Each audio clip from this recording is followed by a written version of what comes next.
I have got some ghost stories for you. I come home from the gym and the chairs are all stacked upside down, like a very intricate stack. There was a werewolf on our porch swing holding one of our kittens. The pen was all busted open and there is blood everywhere. There's like somebody standing in the middle of the bed with their finger pushing straight up on the canopy, like a tent pole. But there's nothing there, and I laid in bed like a little kid. I pulled the covers up over my eyes. This little boy told paranormal investigators, apparently my grandfather came back from the dead to harass a toddler. So that is my ghost story.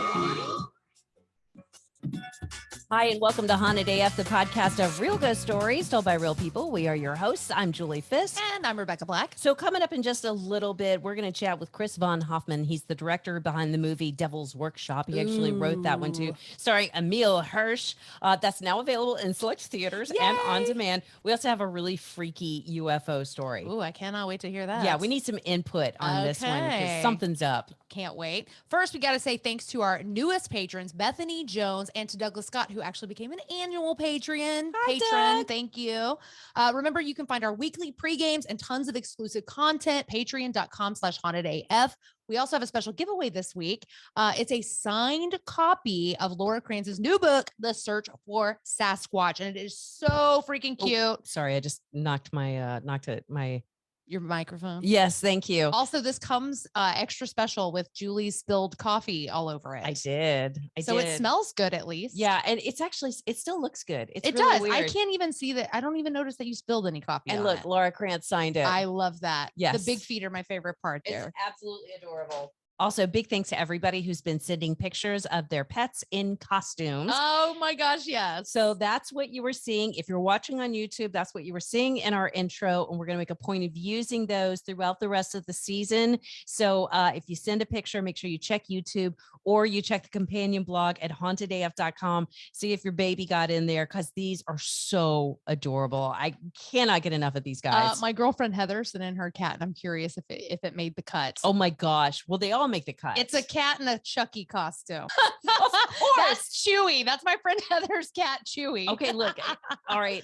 We might be sticklers about some of the ghost stories, but if a pet in a costume shows up and it's not just a blur, then yes, we will be using it. So awesome. Chewie, I'm sure Chewie is Made in the there cut. somewhere. Also, if you did come and meet us at the Spooky Spectacle, speaking of our YouTube videos, we used tons of those pictures in last week's episode. So make sure you go to the Haunted AF channel at YouTube so you can see if your picture showed up over there. Oh, we also got an update from Criselda. So remember last week she talked about seeing the leg that was walking through her house, and we had lots of questions. So she says the leg was a left leg from the back, from about the knee down, and it looked solid. It seemed like if I had gone to touch it, I would have felt it. Ooh, I wish you had touched it. Right? Oh, that would have been great. Because it'd be cold. Of course. Cold and dead. Yeah. She says, I think it was my dad's leg wanting to come home because he had had it amputated that same year due to complications from diabetes. Oh my gosh. We've talked about this before. Yeah. Is it possible that like amputated limbs could like come back and just hang out and want to be in their old location? I want to be on you. Yeah. All right. So we mentioned this UFO story. Yeah. This comes from Jesse. Hello, Julie and Rebecca. I freaking love your show. I'm currently hiding from my children. Don't worry, they're supervised. But I have a story for you. I wasn't When I worried. was around 12 or 13, me and my friend, we were playing outside her house. I live in Richfield, Utah. And we had her little nephew who was like 3. And we were just playing outside, doing our thing, and it was nighttime. And I remember we were playing a make-believe game with him to keep him entertained. And anyways, I looked up at the sky, and I remember seeing this weird thing. At first, I thought it was a plane. And then it started to get closer to us. Like, it looked like it was flying towards us and oddly getting closer, like it was almost going lower. But it was moving super, super slow, which is why I thought, oh, it must be a plane, you know.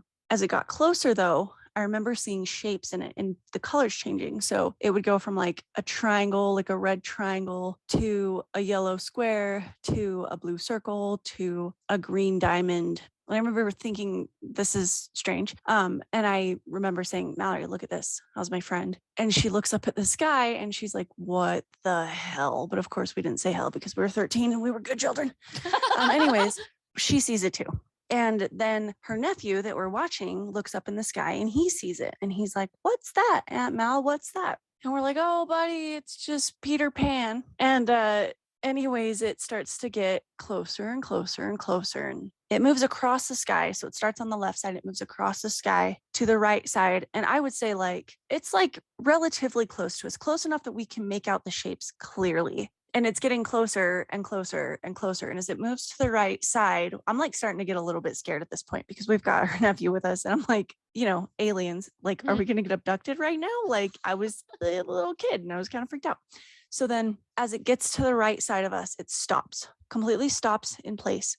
And you can see the shape still. It's going triangle, circle, square, and the colors are changing. And we're like, "What is this?"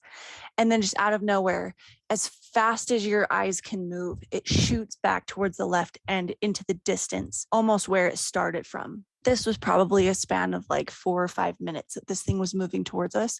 It was out of sight in a matter of 5 seconds. That's how fast it all happened. And I remember her nephew started to get really scared because I think he was reacting to our reactions. And we just told him it was Peter Pan coming to take the kids to Neverland. And that was the story we stuck with for years and years and years. So that's my story. So I love you guys. I hope you enjoyed it. And thanks for listening. Oh, thank you so much, Jesse. Maybe it was Peter Pan. I think it was the leprechaun from Lucky Charms. Could have been that. Oh my gosh. Pink hearts, yellow moons. So really, okay, I had a theory going in the middle of the story and then she blew it up when she said she was 13 years old because it happened a while ago, right? Right. Those are the same symbols that are in Squid Game. Oh, that they wear on their helmets. The triangle, the circle, the yes. square, right? Doesn't it seem like something other people would have seen? Yes. I would feel like there would be a whole thread on Reddit about the triangle, circle people. Could it be a blimp or something? Because I was thinking could it be a blimp with one of those with the marquee things, the digital marquee? Right. Could it be something like that? But that's pretty bland if that's what it was. I would think though, if you were seeing the marquee, you would also see the outline of the blimp with it, right? Right. Yeah. Because when blimps are pretty clear. You get it. You know what a blimp looks like. If anybody has any ideas on this, because we've never heard anything like this. No. So, we get a pretty consistent UFO stories. I've never heard UAP stories. Yeah. Is that what they are? I guess. Unidentified aerial phenomenon. Why are we changing it? Why are we changing the name? Because everybody is UFO insulting or something? Yeah. Did that get canceled? You can't say UFO without feeling like a dick. So I think UAP just sounds a little more official. I don't like it. It's government approved. I know. I don't like it though. Okay. We're still UFO then. Right. We're team Perfect. UFO. Sweet. Again, if anybody knows anything about this, hauntedafpodcast@gmail.com. We'd love to hear your theories. Yeah, absolutely. Our next story comes from Forrest. Hello, my name is Forrest. The house we live in was built in 1977 and only one other family lived there before us. Well, one Saturday this past January, my wife took our 6-year-old son to the doctor. I stayed home and I was in the bedroom looking at Facebook and texting my wife. At some point, I moved into the dining room when I heard my son crying, the way he does when he doesn't get his way. I thought, oh, great, we're going to have a crappy afternoon and waited for them to come to the carport. A few minutes passed and I checked the carport for them. Then I started walking around the house and looking out the windows for her car. They were nowhere to be seen. So I said, nope. And I grabbed my shoes, jacket, and handgun and left. Okay. Quick side note. I'm fascinated with people who grab the handgun because I'm like, do you think you're going to kill a ghost? It could be somebody in the house. That's true. At this point, you don't know it's a ghost. Forrest goes on to say, side note, my wife, Jennifer, has heard a voice that sounds like me calling her name. Jen, Jenny, Jenna. Oh, so it uses different little nicknames. All her little pet names. My brother also once heard me and my wife having a conversation when we weren't even home. We were actually in another state when that happened. By the way, I love your show. You two are so funny, Forrest. Thank you, Forrest. Yeah, I wouldn't be house sitting for Forrest anymore. No. So this kind of makes me wonder about, how we always see in the Marvel time warp or whatever, there's always an alternate universe or different timelines that are happening. Mm-hmm. What if somehow that is what this is? I think and it's just like a bleed over. Like somebody forgot to mute the volume on the other time. I think that kind of makes sense. No, or who talks about the folding over of the maps. And then Right. there's like, that's somebody else's theory, but yeah, that made no sense at all, did it? No, I vaguely recall somebody showing with a piece of paper. Yeah. And It's then like, and then you have, and then you put the pencil through it, and Yes! that's how the timeline worked. I knew what you were talking about. thank you. Don't know what movie that's from, but But yeah, it was a thing at some point in time. Hang on. That's I got completely lost. I forgot what I was going to say and oh, it's all right. everything. It happens. I ended up on a totally different timeline. I'm the pencil that went through the paper. I have no idea where I am right No, now. we just crisscross timelines. So You're Julie from another time period, and somehow you've fallen through the time hole. I'm in a totally different Time hole. simulation. I don't know if we can use any of this. Oh, I'm really sad because that was very funny to me. No, I'm good. I'm good. Definitely going to use some of it. I just don't know what. Okay. So, got to talk to director Chris von Hoffman earlier. Von Hoffman about his new movie Devil's Workshop. And can I tell you, we had a really lovely conversation. Mhm. And after the interview, I got really concerned that I started saying Devil's Toolbox at some point. And I was like dying to get the video so I could see what I had said. Yeah. It is Devil's Workshop, and it's going to be screening in select theaters. It's kind of, I love this concept. Okay. So the guy, oh my God, I screw up this guy's name every time. So it stars Timothy Grenadiers from 13 Reasons Why. Okay. And he plays an actor who's trying to get this job as he's going to play a demonologist. And so he does a little method thing where he decides he's going to interview somebody who's an actual demonologist. He runs an ad. She calls him out to her farm. No, do not go. Of course, it's this beautiful woman. Yeah. Yeah. So she wants to try all this freaky stuff with him. She even brings a goat on the scene at some point in time. But Say what? he's so desperate for a job. So of course everything goes to shit, you know. Yeah, of course. Anyhow, he had some actual ghost stories about a haunted house that his dad lives in. Nice. The closest thing that is, I think, still eerie to this day is my dad lives in a house from the 1700s, and like George Washington, the soldiers lived in there. And then when he first moved in, there was like furniture there that from the 17. I mean, it's like the whole house, the interior is like literally from another time. And you know, growing up, sometimes like in my teen years, I would stay there overnight. When no one was there, I'd be like by myself and always like hear things like something in the attic. Remember, there was a time where like I literally heard footsteps coming up the stairs. No one was there. They were clear footsteps. And I could have sworn I saw someone like watching me from like the barn outside of the property. Like, cause my dad has like a barn that he had his workshop in. Like the doorbell would go off in the middle of the night. And to this day, like whenever I visit there, like there's still creepy things that happen in that house. I mean, like I still see like shadows coming up the stairs. I mean, it's still, if you're staying there overnight by yourself, it definitely turns into a haunted house. Yeah. Don't forget, if you're looking for like creepy movies right now, it's called Devil's Toolbox. I do love that though. I had to watch the Devil's Toolbox. If you get a chance, go and watch the trailer for Devil's Workshop. And again, it is in select theaters and on demand. It looks it's a little porny. Ooh, yeah. ooh. Looks like it gets a little nude, a lot of blood. Okay, blood and naked. I love it. If that's your thing. But I asked Chris von Hoffman what his favorite scary movie is, because since we're in scary movie season. And he said one that really stands out to him. Of course, he said The Shining first, you know, because everybody says The Shining. But he said the original Candyman, because he was really young then. Yeah. And when he would go and stay at his grandparents' house, they only had Candyman on DVD and Mrs. Doubtfire. So they would go back and forth. I'm sorry, best grandparents ever. I know. Whose grandparents have Candyman? I do not know, but that's fantastic. I want to hang out with his grandparents. I do too. But did you know that there's a true story behind Candyman? I heard that. Yeah. So there was this woman named Ruthie Mae McCoy, and she lived in these apartments in Southside Chicago. Mhm. And apparently when they were built, they had put these little hallways behind the actual apartments. So workmen would be able to access the apartments easier. But thieves found out, and they were using these hallways to break into apartments. And they realized that you could push the mirror out in the bathroom and crawl through a hole and get into people's apartments to steal things. Oh my gosh. So Ruthie Mae had a reputation for being mentally ill. Mhm. So she calls the police. She's on the phone, 911, saying someone is breaking through the mirror in my bathroom. I think they're going to kill me. I need your help. And they're like, whatever, crazy. And I think like I don't think they even sent anyone to check on her initially. So eventually, yes, the thieves got in and they killed her. Wow. And the police didn't even check it out for like 3 days. But so that's kind of where the story got started, of the looking in the mirror and somebody's coming through the mirror to kill you. I just Isn't got that like creepy? Oh, I got like the chill bumps. Yeah, and Ugh. I will share a link to that story if you want to check it out. Oh, so this next story, this is a combo, and it comes from Crystal and Clark. Why did the ghost cross the road? I don't know why. To get to the other side. And we actually have a shared experience about this.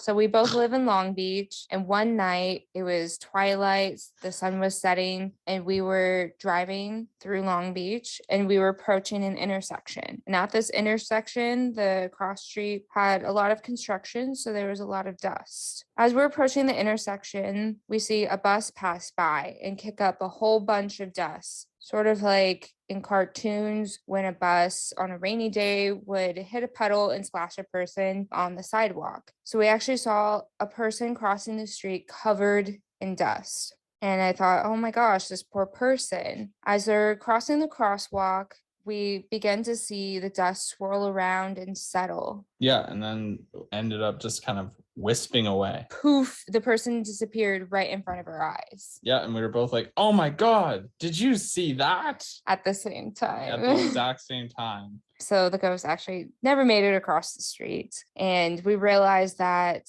the dust had almost framed the person, the energy crossing the street. Yeah, kind of as if like if they were wearing like an invisibility cloak and you threw a bunch of dust on someone, it kind of like outlines them. Then just the rest of the drive, we're just both saying like ghosts are real. Ghosts are real. There is nothing else to explain it.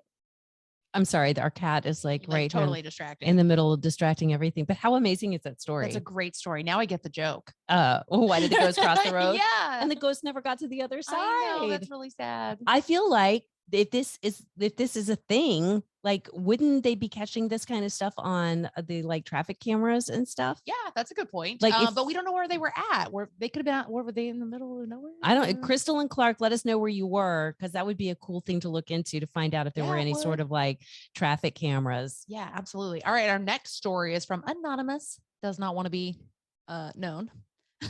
Why did I feel like I needed to give the definition of anonymous? So that's what that means. That's exactly what that means. Thank you. It's stupid. Clarifying. I am so sad. Clearly, I've talked to no one today. Oh, girl. Like I've talked to no one and I need to just, I don't know, say words. Oh, welcome to my world. Wording is hard when you so work hard. alone. Yeah. It's like, man, forget it. You're just going to be awkward as Yeah. fuck around everybody now. Good times. All right. Again, this one comes from Anonymous.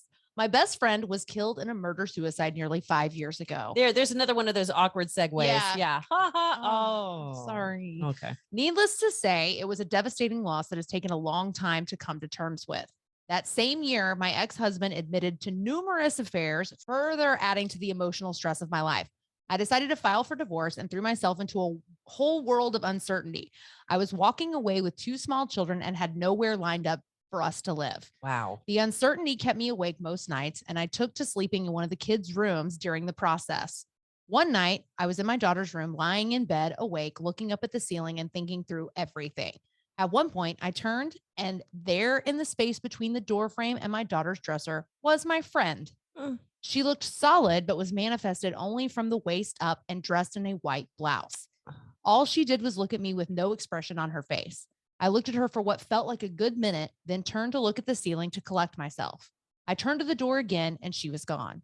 Since then, I've seen her in dreams in which we have real conversations about life in general. I try to remember all of them. Oh, it's so sad. But in a weird way, kind of bittersweet, because if you're having these real conversations and you're trying to remember them, I suggest get a journal and start writing those conversations down. All right. So this next story is from Kendall. Hello, Julie and Rebecca. This is Kendall in Oregon, and I freaking adore you. I wanted to share a story with you that actually happened to my brother back when we were kids. So back mid 80s or so, we used to go out with our whole giant network of extended cousins to stay at my great grandparents' farm that was in Placid, Texas. Population was fewer than 100 at the time. It was truly a tiny out in the middle of nowhere town. And it was a little spooky to be in the farmhouse at night because it was just so quiet everywhere all around. And there were so many cousins that the sleeping arrangement would always be a little bit tricky. Some people would be on the floor, some people would be crammed into a bed. And usually one of the cousins, one of us would need to go and sleep with our great grandmother in her bed, which was on the very back porch and isolated sort of from the rest of the house. And he was out there kind of dozing on and off, trying to get to sleep, wasn't really comfortable being out there. And at one point,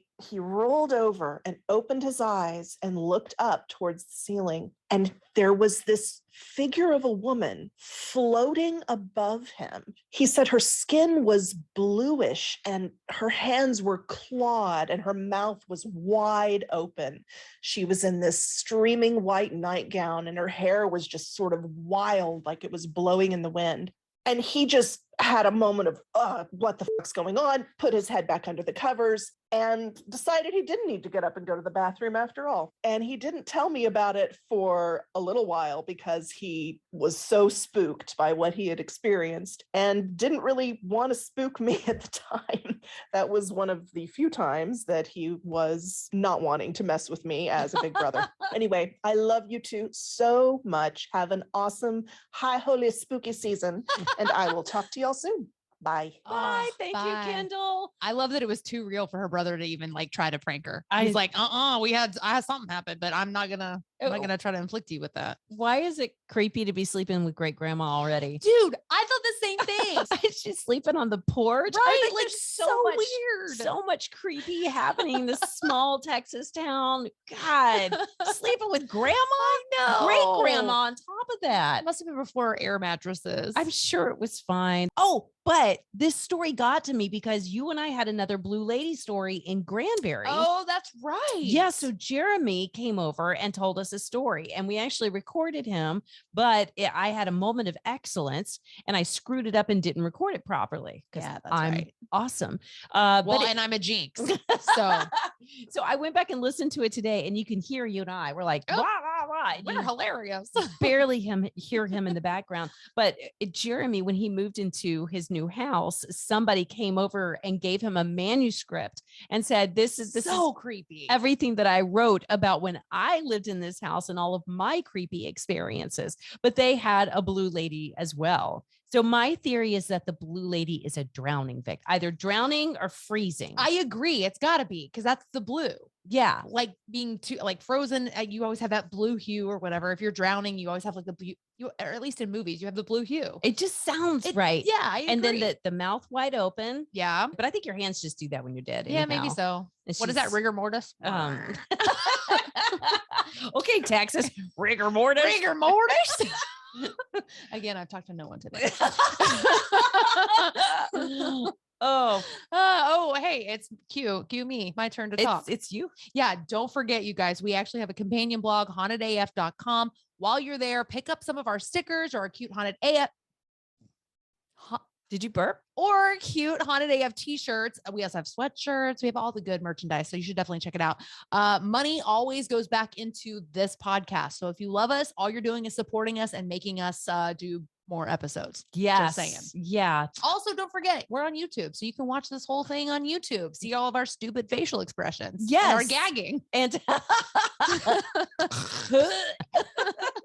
And and also see all of the cute pet costumes. Yeah, of course. Yeah, and send those to us. We definitely need the cute pet costumes. There's only 3 episodes left in How? season 8. I know, isn't that crazy? It's gone by so fast. It really has. And it's been a crazy season for Yeah. you and I both. It's been a crazy year. But this is probably a really good time to join, to become a Haunted AF patron, because we will continue posting episodes between seasons. Mhm. There's tons of exclusive content over there. And it's also a really easy way to get in touch with us. Yep. Like, we talk to our patrons all the time. Mhm. So that's at patreon.com/hauntedaf. So yeah, being a patron is a great way to support the podcast. Like you said, buying t-shirts, buying our merch. But really the best way to support the podcast, if you're not giving cash, is to send the stories. We know you have them. Absolutely. We know you have them. Yes. And the first thing you guys say when you send the email is like, I've been meaning to send this forever. Mhm. Don't wait anymore. Nope. hauntedafpodcast@gmail.com. Send that stuff to us now, along with your cute pets and their costumes, so we can use it in season 8 of Haunted AF.